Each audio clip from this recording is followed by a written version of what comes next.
இந்த சமுதாயம் என்றும் தரும் காயம். வாழ்ந்தா அது வெறுக்கும், தாழ்ந்தா எறி மிதிக்கும். அது ஆட்டும் அந்த சேர்ந்து கூடும் சாங்க. தனி மனித கருத்து எத்தனை பேருக்கு இருக்கு. ஊர் சொன்னா சரி, பிள்ளை சொன்னா பிள்ளை.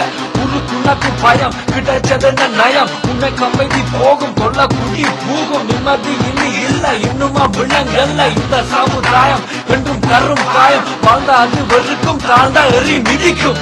அனைவருக்கும் வணக்கம். இந்த காணொளி மிக முக்கியமானது. என்னை பொறுத்த வரைக்கும் இந்த தலைப்பு சார்ந்து நான் இன்னொரு முறை பேசக்கூடாது என்று நினைத்திருந்தேன். ஆனால் வெளியிலிருந்து வந்தவங்க சின்ன காசு, அதான் எந்த ஒப்பீனியன். என்ன வந்தீங்க? நாங்கள் லண்டன், லண்டன்.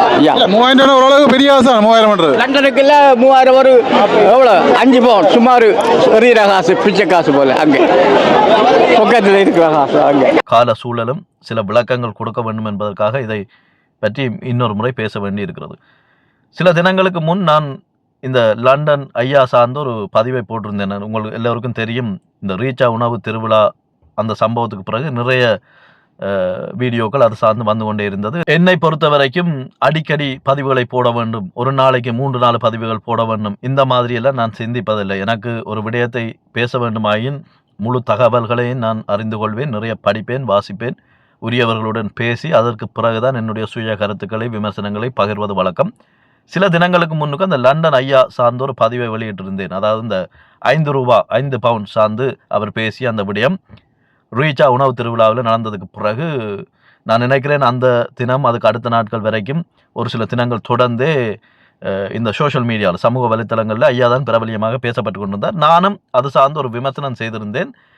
என்னுடைய பதிவை ஒரு துர்பாக்கிய நிலையண்டே அதை சொல்லலாம். என்னுடைய பதிவு கொஞ்சம் நீளமாக இருந்தது. நான் நினைக்கிறேன் ஒரு 25 நிமிடங்கள் அந்த அளவுக்கு இருந்தது. அதால் எல்லோருமே முழுமையாக பார்த்தார்களா இல்லையா தெரியவில்லை. வளமையாக என்னை நேசிப்பவர்கள், என்னை பின்தொடர்பவர்கள், என்னை புதிதாக சப்ஸ்கிரைப் பண்ணி வருபவர்கள் முழுமையாக பார்க்கிறார்கள்.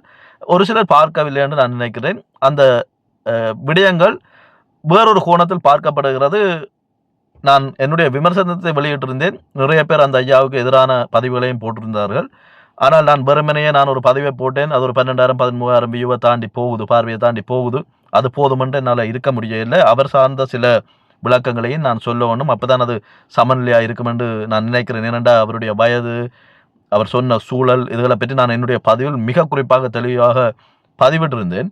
ஆனால் அதை நிறைய பேர் அதை கண்டுகொள்ள இல்லையோ என்றது மாதிரி தெரிகிறதால ஒரு சுருக்கமான பதிவாக இந்த பதிவு இருக்கும். குறிப்பாக நான் என்னுடைய தளத்தில் அந்த விமர்சனத்தை போட்டதற்கு பிறகு நிறைய பேர் கருத்துக்களை பகிர்ந்திருந்தார்கள். நிறைய பேர் என்னை வாட்ஸ்அப் ஊடாக தொடர்பு கொண்டிருந்தார்கள். 90% ஆட்கள் எந்தெந்த தளங்களிலெல்லாம் அந்த ஐயா சார்ந்து பேசப்பட்டதோ அவருக்கு ஒரு எதிர்ப்பு நிலையில் இருந்துதான் அந்த பதிவை போட்டிருந்தார்கள்.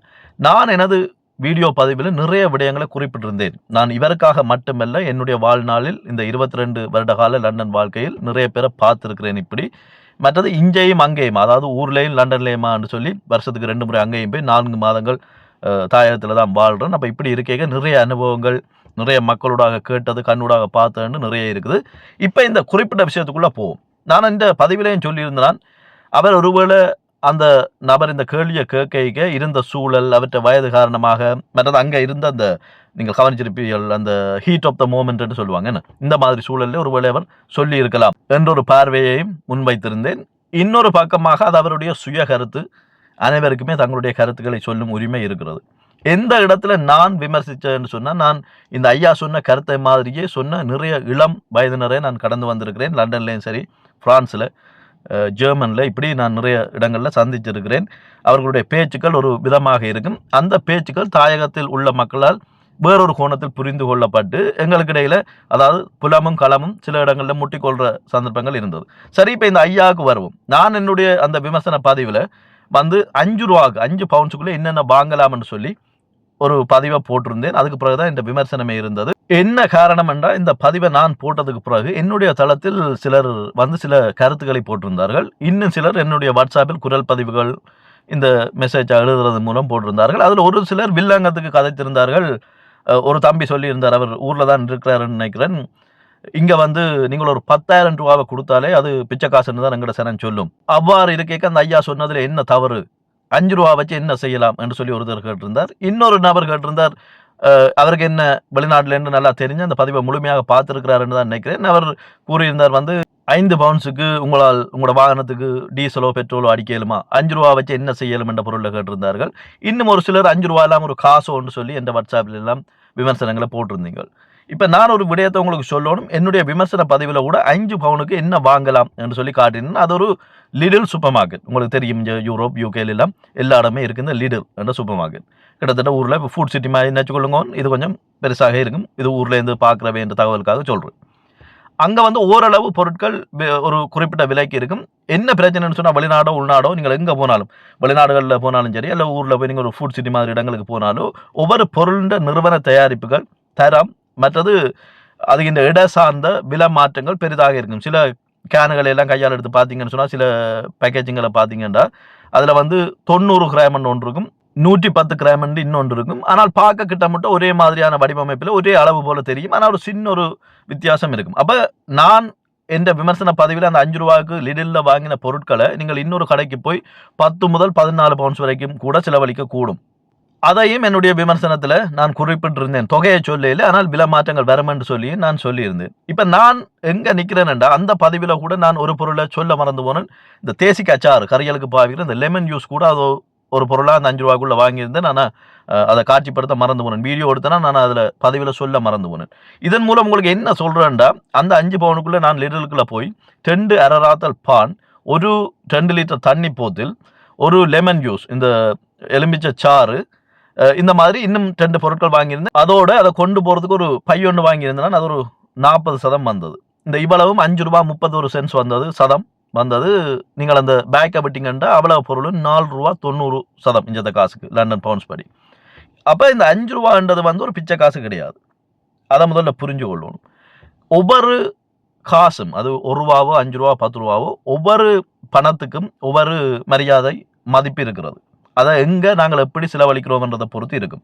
இன்னொரு உதாரணம் சொல்கிறேன். அந்த தம்பிக்கு 10,000 ரூபாவை ஊரில் யாரையும் கொடுத்தா பிச்சை காசுன்னு தான் சொல்லி வேணும் என்று சொல்கிற தம்பிக்கு நான் 9 ஆண்டுகளாக என்னுடைய சொந்த உழைப்பில் நிறைய வேலை திட்டங்களை செய்து கொண்டு வாரன். அதை ஒவ்வொன்றா காட்சிப்படுத்தி கொண்டு வாரன். பார்க்காதவை இந்த தளத்தில் போய் பார்க்கலாம்.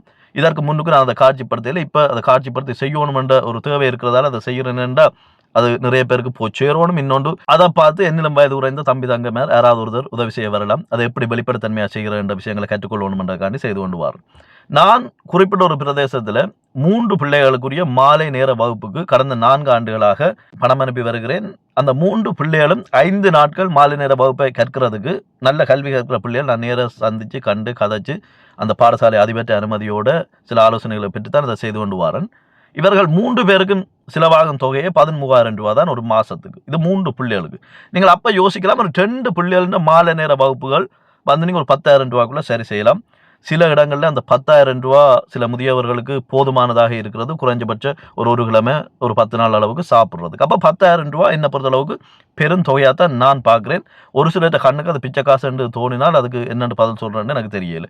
சரி, இப்போ அந்த 5,000 விமர்சனத்துக்கு வருவோம். பல பேராலும் அவர் ஒரு தவறான ஆளாக சித்தரிக்கப்படுகிறார் என்ற எண்ணம் வருகிறது.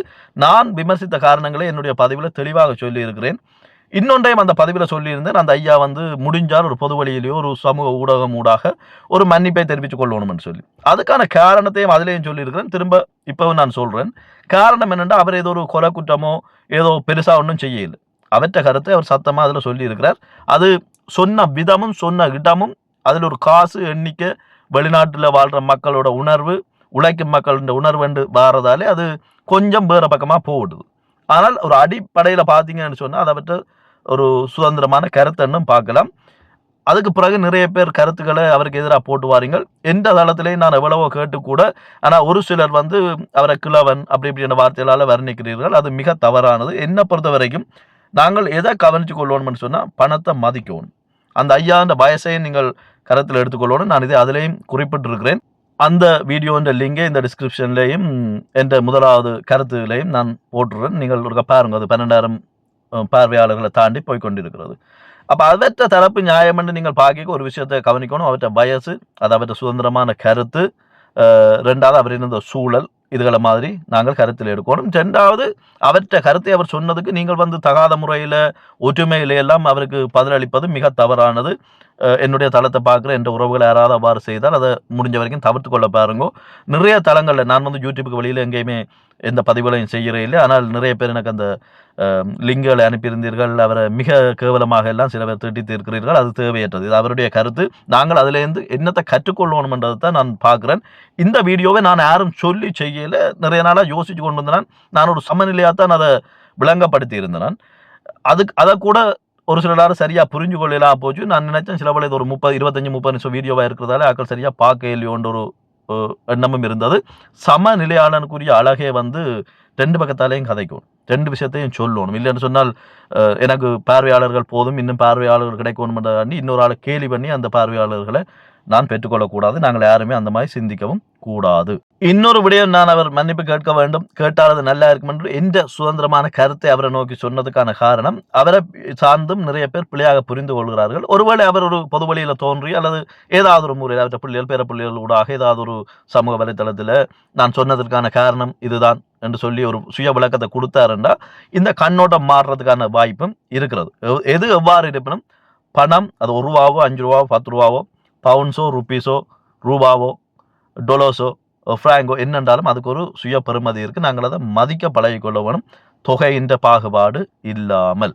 இன்னும் 2 விடயங்களை குறிப்பிட்டு இந்த வீடியோவை நிறைவு செய்து கொள்கிறேன். ஒரு விஷயத்தை நாங்கள் விமர்சிக்க முதல் யோசிக்கணும். யாரென்றாலும் நிறைய அரசியல்வாதிகள் கூட இப்போ தனி மனித தாக்குதல்கள் நடத்துறது, உடல் கேலிகளை செய்வது, தான் ஒரு விஷயத்தை சொல்லணுமென்றக்காண்டி மற்றவனை அடிச்சு ஆடுறது, இதுகள் அருவருப்புக்குரியது. காரணம் என்னென்னு சொல்லி சொன்னால், நீங்கள் ஒரு தடவை விமர்சிக்க, அதுவும் மிக தரக்குறைவாக கேலி பண்ணி விமர்சிக்க ஒரு விஷயத்தை சிந்திக்கணும். அவைக்கு ஒரு அம்மா, அப்பா, குழந்தைகள், சகோதரங்கள், உறவுகள் என்று இருக்கும். அந்த உறவுகள் இதை பார்க்க என்ன மனநிலையில் அவர்கள் இதை எடுத்துக்கொள்வார்கள், இந்த விமர்சிப்பவரை எப்படி பார்ப்பார்கள் என்று சொல்றதையும் நாங்கள் சிந்திக்கணும். தமிழ் சமூகம் எப்பவும் தெரியப்பட்டது எங்களோட கல்வி, எங்களுடைய விருந்தோம்பல், எங்களுடைய பெருந்தன்மை, போராட்ட குணம், இது எல்லாத்துக்காக தான் நாங்கள் தெரியப்படுறோம். அப்போ எங்களுடைய அறம் எதுன்னு சொன்னால் யாரையும் கேலி பண்ணுறது இல்லை. இதையும் புரிஞ்சு நடந்து கொள்ளணும். யாருக்கு நான் படிப்பிக்க வரையில் எனக்கு தெரிஞ்சதை பகிர்ந்து கொள்கிறேன். என்னிலும் வயது மூத்தவைக்கு இது நன்றாக தெரியும், என்னோடு சார்ந்த வயசில் இருக்கிறவைக்கும் புரியும். என்னிலும் வயது குறைந்த தம்பி தங்கைகள் யாராவது இதை பார்த்தா இது ஒரு கற்றலாக எடுத்து கொள்ளுங்கள். யாரும் உங்களுடைய கருத்துக்களை சுதந்திரமாக கூறும் உரிமை இருக்கிறது, ஆனால் நாகரிகமாக அதை கூறி பழகிக்கொள்ள வேண்டும்.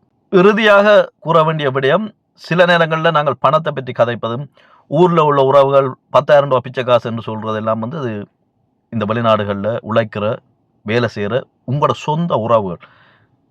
இலங்கை திருநாட்டை பொறுத்த வரைக்கும் அதுவும் தமிழர் தாயக பிரதேசங்களில் ஒரு 10 குடும்பத்தை சந்திச்சிங்கன்னு சொன்னால் 2-4 குடும்பம், அதாவது 2-4 குடும்பங்களோட உறவுகள் மத்திய கிழக்கிலோ ஐரோப்பாவிலோ இப்படி எங்கேயாவது ஒரு தேசத்தில், லண்டன், கனடா, ஆஸ்திரேலியா, நியூசிலாந்து இந்த மாதிரி நாடுகளில் எங்கே ஒரு இடத்துல இருக்கணும். இவை இந்த உழைப்பை புண்படுத்துகிற மாதிரியும் போகும். வெளிநாட்டிலேருந்து வார ஒரு சிலர் விடுற தவறுகளையும் நான் உணர்கிறேன். அவர்கள் வந்து காட்டுற படங்களும் உங்களுக்கு இந்த உணர்வை தரலாம். ஆனால் உழைக்காமல் எந்த காசும் வராது. சிலருக்கு அந்த புத்தி இல்லாமல் இங்கேருந்து வந்து அங்கே நின்று கொண்டு இங்கே தாங்கள் செய்ய முடியாத வேலையில் மனசுக்கு குமுறதை மிக ஆடம்பரமாக செய்துவிட்டு வருகிறார்கள். அதே நேரம் நீங்கள் ஒன்றை மறக்கக்கூடாது, சத்தம் இல்லாமல் விளம்பரம் இல்லாமல் அளவுக்கு அதிகமான உதவிகளை மனுஷிமார், கணவர்மார், பிள்ளைகள், நண்பர்கள், உறவுகளுக்கு தெரியாமல் செய்கிற எவ்வளவோ நல்ல உள்ளங்கள் இந்த வெளிநாடுகள், மத்திய கிழக்கு எல்லா இடத்துலையும் இருக்கிறார்கள். இன்னும் ஊரில் கூட நிறைய ஜனம் இந்த மாதிரி வேலை திட்டங்களை செய்து. எனவே கருத்துக்கள் போடும்போது கவனமாக இருங்கள். அந்த ஐயாவை பொறுத்த வரைக்கும் யாராவது இது வரைக்கும் தவறான கருத்துக்களை போட்டிருந்தீங்கன்னு சொன்னால் நீங்கள் இப்போ அதே தளத்தில் போய் எடிட் பண்ணுறதுக்கு, அதாவது திருத்திக் கொள்றதுக்கு ஒரு வாய்ப்பு இருக்குது. அதை சரி செய்து கொள்ளுங்கள். ஏன்டா அவர் சார்ந்த ஒரு குடும்ப உறவினர் அதை பார்க்கும் பொழுது அது அவ்வளவு சிறப்பாக இருக்காது. இன்னொரு நல்ல பதிவில் உங்களை சந்திக்கும் வரை நன்றி, வணக்கம். யாராவது புதிதாக என்னுடைய தளத்துக்கு வந்தால் சப்ஸ்கிரைப் பண்ணி கொஞ்சம் ஆதரவு தாங்கோ. மீண்டும் சந்திப்போம். தமிழால் இணைவோமே, தமிழால் எழுந்து வா.